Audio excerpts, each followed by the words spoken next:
Mother যি আয়োজক কৰিছে 50 বছৰ সোণালী জয়ন্তী উপলক্ষে আপোনালোক সংবাদ মাধ্যমলৈ সেইটোকে অনুৰোধ কৰিছোঁ যে আমাৰতো ভয়ানক বিপদৰ সন্মুখীন আহিছে।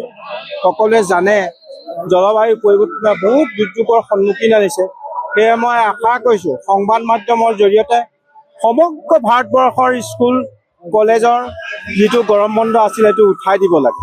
যেতিয়া বতৰৰ আগজাননী হ'ব, ইমান উত্তাপ হ'ব, যোৱা বছৰ 42 ডিগ্ৰীত আমাৰে অসমৰে 5টা ল'ৰা ছোৱালী মৰিছে আৰু সেইদৰে অহা বছৰলৈ 52 ডিগ্ৰী হ'ব বুলি কৈছে। যেতিয়া 52 ডিগ্ৰী হ'ব, আমাৰ স্কুল কলেজ খুলিলে ল'ৰা ছোৱালীৰ কি হ'ব, সেই অৱস্থাটো এই বছৰে আগজাননী দি দিছে।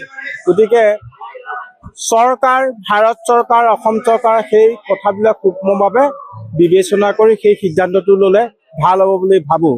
কাৰণ আমালৈ বহুত দুৰ্যোগ আহিছে আৰু যেতিয়া গৰম বন্ধ দিয়ে তেতিয়া ধাৰাসাৰ বৰষুণ হয়, বতাহ মাৰে আৰু জুন জুলাই মাহত যিটো কণ্ডিশ্যনেল জলবায়ু পৰিৱৰ্তনত তেতিয়া দেখা পোৱা যায় ছেপ্টেম্বৰ আগষ্ট ছেপ্টেম্বৰত গৰমৰ উত্তাপত থাকিবলৈ ল'ৰা ছোৱালী পাঠদান কৰিবলৈ যাওঁতে মৃত্যুবৰণ কৰিছে।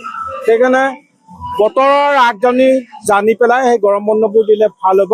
আৰু আজি সুকলমে যাওক আমাৰ ফাদাৰ মাদাৰসকলে যি 50 সোণালী জয়ন্তী পাতিছে তালৈ তেওঁলোকক ধন্যবাদ জনাইছোঁ, পুৰণাবোৰকো ধন্যবাদ জনাইছোঁ আৰু মৰমৰ ছাত্ৰ ছাত্ৰীৰ মৰম থাকিল।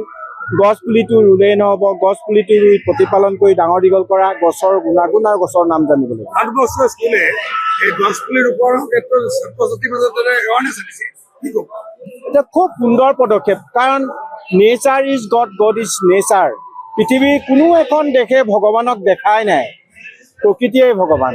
গতিকে সমগ্ৰ বিশ্বই যদি প্ৰকৃতিক ভাল পায় সকলোখিনি সমস্যা দূৰ হৈ যাব। ধন্যবাদ। যিকোনো খবৰৰ বাবে যোগাযোগ কৰক 7099017330 লগতে 7099017110 নম্বৰত।